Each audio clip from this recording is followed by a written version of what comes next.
Hello, good evening. So I'm hoping that you all have a good start to your week. And if not, just know that bad days happen and not every day necessarily is going to be a bad day. And that things generally do look up because, again, change is ever constant, right? So tonight we are going to continue our journey with the cups by learning about the Six of Cups. I'm going to hold up the picture here. And like I always kind of say to you guys, just reflect on the body position, how the characters are facing, what are the predominant colors, what do those colors make you feel, what are they known to symbolize. And so with this, we'll start with the symbols. So this is the Roman numeral for 6. And what we see here appears, it could be a little girl under there because I'm leaning toward it being a girl because of the skirt, because other descriptions that I've read think it's a little boy, but I don't know. It could be either one. Not that it matters in tarot anyway, right? Because we're gender neutral. That's how tarot is generally, interpreted. It's more so the energy in the card. But these are children. And so the older child is handing a cup which has a beautiful flower in it to this little girl, who's accepting of it. And so we have 4 upright cups with the flowers. We have a cup upright here with a flower. And then here's this one. And the predominant color in the card is yellow. So again, this card takes place in a public arena. So it's a courtyard. And it's very bright yellow. So we have a lot of warmth, safety. There's a lot of, knowledge, understanding. When I see this card, first and foremost, I see different things. I see innocence. When I think of children, I see them as very innocent. And so it's almost like an older child mentoring and looking out for a little fry, like somebody younger saying, hey, I'll be your friend, kind of like, let me show you around the school kind of thing. Now, this, of course, has a deep meaning. So generally speaking, the 6 of Cups, we are recovering from the 5 of Cups and the sense of loss, dealing with the loss from the 5 of Cups, and picking up out of those 5, there were 2 that remained upright. So after you deal with the past and these losses and failures, you pick up the 2 upright cards, you cross the bridge and you go home and you start anew. Well, with the 6 of Cups, this is those reminiscing point of times where you miss home and you get homesick. You think of buddies that you had in school, previous relationships you may have been in. And you kind of look to connect with your roots. So that's why a lot of people will go to high school reunions, or they'll meet up with people that they went to school with way back when, because during that time, that's a time when they were younger. They generally associate these people and experiences, with positive emotions. And so especially if there's a sense of loss, there's a need for people to reconnect with their roots, which involves people in other situations. So that's what this is. This would be, say, an older individual reflecting on their childhood and just kind of getting lost in their past memories. And that could mean, say, a trip home where you grew up.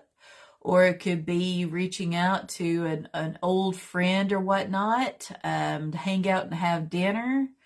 Or, like I mentioned, those reunions.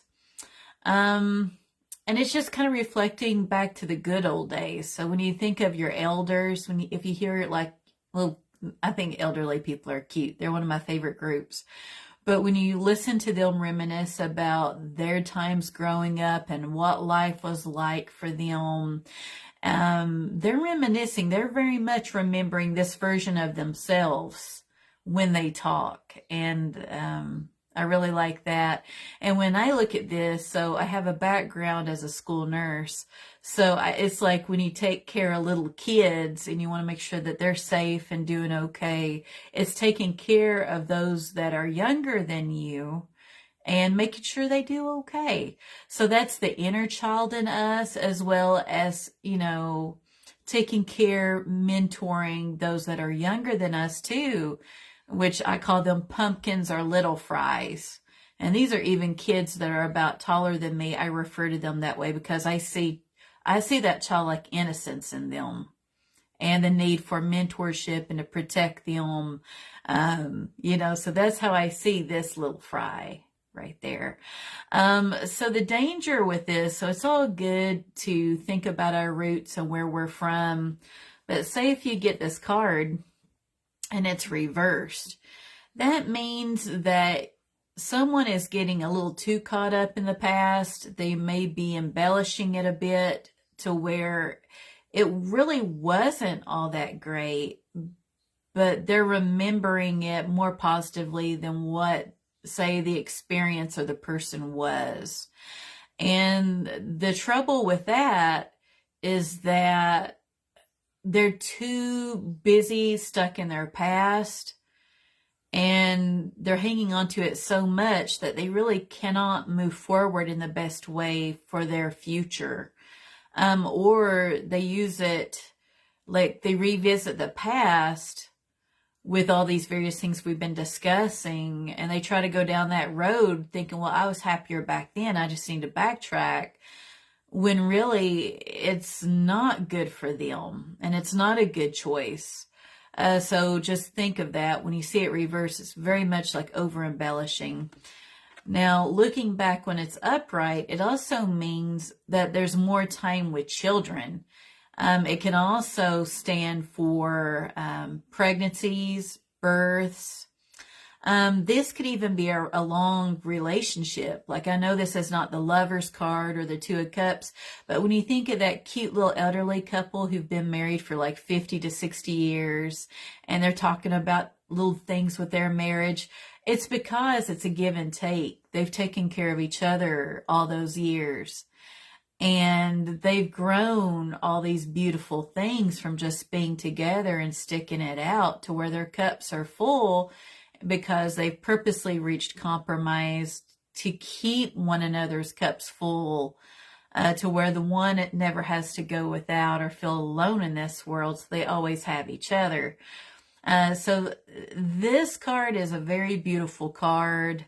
Again, a lot of nostalgia, reminiscings connected with this card. And so in the background, you see what appears to be an adult, but the adult's back is turned to us, which means that this is not a time to deal with adult things. It may even be in a draw, like say if you pull it for yourself or other people, to where they're so busy doing the day-to-day adult stuff, they have forgotten what it's like just to simply take time out to have fun.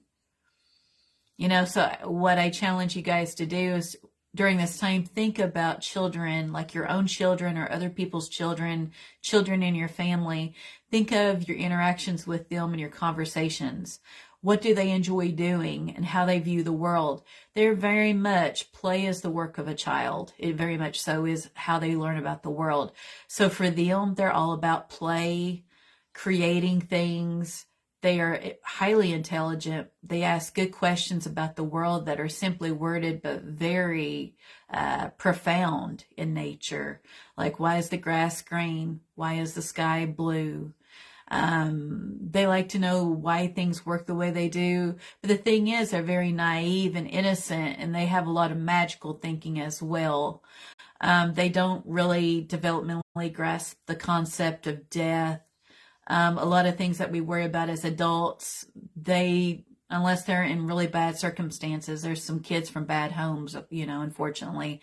But if they're not exposed to where they're in these bad environments where they're in survival mode and having to deal with those issues, if it's an innocent kid from a good household and they don't have to worry about anything, they are allowed just to be kids. And I think that's pretty cool, you know, looking at it from that viewpoint. So I'm going to look at the notes I took just to make sure that I cover all of the descriptors. So the key meanings would be harmony, childhood, peace, reconciliation, friendship, nostalgia, being open-minded and innocent. It's reflecting. I mentioned going back to our roots and reminiscing. It's also showing compassion and kindness. It's more time with children. So if you get this, could mean that you've got children on the way or spending more time with children. And then I had mentioned how when it's in reverse, again, it's being very overly nostalgic, embellishing people and memories that have no place in the present. So it's getting a bit too caught up in the past. So I've covered everything I wanted to cover with the base meanings of this Rider-Waite-Smith card. And now we'll go ahead and we'll look at our other cards. And so with this card, we have a crow, and he's perched upon a full cup, and it's yellow. The liquid within it's yellow. And then here we've got 5 cups with flowers in them. And then what we have appears to be a winter landscape. And then these 2 crows are flying away, which when I look, they're actually flying forward instead of backward. So this is very symbolic because what it shows is this crow is taking too much time thinking about the past, getting a bit caught up with that instead of making that forward movement into the future. They're spending too much time getting lost in the past with people and situations. Because it's great to be present and remember our roots and so forth, but we have to maintain a very realistic viewpoint to be able to move forward. And with winter, this is generally hermit time where people are isolated, very reflective, which is a normal state of being in the winter time. So that it makes sense to me that this crow is in a state of just getting lost in their thoughts and reflecting. But see, he's getting separated from his buddies who decided we need a warmer climate. This is not a great place for food or even to be. We're cold. We're going to fly somewhere warmer. He needs to be with them instead of spending so much time down here reflecting on all these things. And I like how the cups have these roses in them. Very similar to our Rider-Waite-Smith where we have these flowers, for the exception of this one. And again, this shows that those yellow themes from the Rider-Waite-Smith card being the color of the fluid that's in that cup. So that's one. Here we see a little boy and his dog. And then we've got all these cups of various colors leading to a grown man and the grown dog. So this shows that little boy and dog that have grown older together. And here they're sitting side by side and they're still very much close. The 2 of them are companions. And you see how this guy's kind of leaning into his dog with the arm draped over very affectionately. He loves his dog. And he was a little toddler growing up with this puppy. So it shows them loving each other and reminiscing because they have that bond from growing up together. And then in the background, there's a lot of predominant yellow coloration. And then the ground that they're sitting upon, it's like a lavender. And then the sky almost looks like it could be a twilight or a dawn where we still have the purple themes. Okay. Which again, it's being caught up, say those are like divine influences. Or you think, when you think of purple, or you could even be thinking of, say, lavender, But lavender has a very calming, peaceful type feeling that comes onto you when you smell lavender. So it's a very tranquil, thoughtful place to be at, Now this one, this black and white photo, it's really cool how the artist has drawn these branches, which stand for this man's mind. And here's the cups that are upright. And it's like he's reflecting about who he is compared to who he was. And he may or may not like the person that he's become. And I think, especially given the loss that, or the losses, it could be more than one loss from the Five of Cups, he's kind of reflecting, do I even like who I am? Do I like where I am in life? And thinking back, you know, where everything began from childhood on up, thinking about his choices, thinking, wow, did I make those correct choices? Which we all make failures and mistakes, and it doesn't define us. They're life lessons. But he could be reflecting on his life journey, and because he wants to have a fresh new start, because by the time somebody's done with the Five of Cups, they're done with that lowest point and putting the past behind them and not carrying it with them. However, they're still very much reflective because they want to make sure they have the appropriate insights before they move forward. And he's not even looking at us. He's looking away. So it's not even like he's directly trying to engage with us in this card. So I thought that the artist did a good job with that.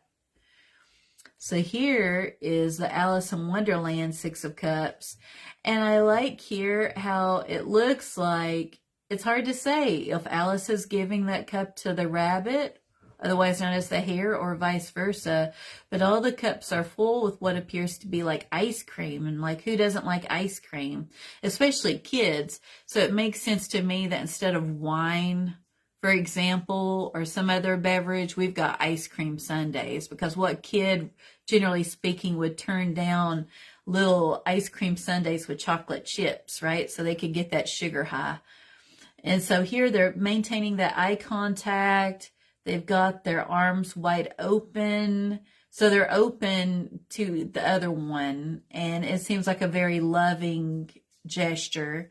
And again, we've got these purple themes coming up. So we've got the flowers, the green, showing growth and abundance and beauty.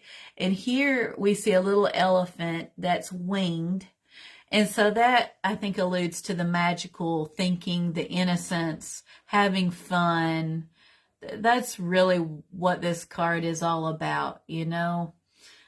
Which is one of the reasons I love to read fictional books, because it's good to get lost in things that are outside reality, at least even for a little while, you know.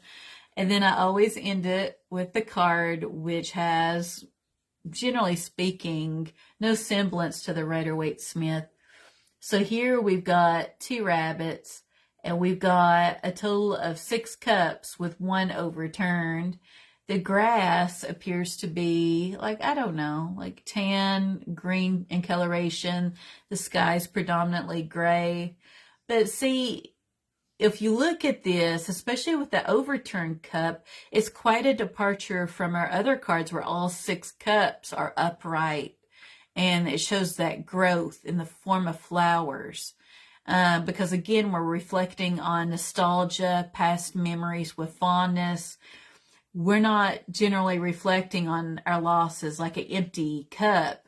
This is a cup, or not a cup, but it's a card where we're very much getting lost in positive experiences at the risk of even over embellishing and towards no longer realistic and getting too caught up in the past. So for me, this doesn't really represent this card very well. So I'll hold the cards up so you guys can see them. So there's that. I really like that. I think they did a good job with that. This.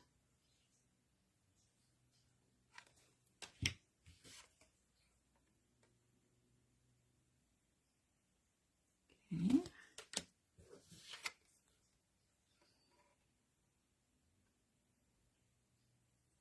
Good. So overall, it's a really cool card. Again, as long as it's not generally getting too caught up in things. But the childlike fun and innocence is a good thing, I think. And each day we should strive to find joy in it, you know. And kind of like the tarot reading I did last night with the Nine of Pentacles. for those that are in my group on Facebook. You know, it's kind of like what my colleague in the group said. It's a lush card. The Nine of Pentacles is about taking your time and simply being present and enjoying. Well, with the Six of Cups, it's very much being reflective and just happiness, joy. So this is a very good card to get, say, in comparison to the losses from the Five of Cups. So that wraps us up tonight with this card. And then tomorrow I will review the Seven of Cups. And I think that's the gist of it. So please let me know if you have any questions. And you could go ahead and visit me on www.mountaincrowtarot.com or shoot me an email at mountaincrowtarot@gmail.com. So I hope you have a good evening. Thank you.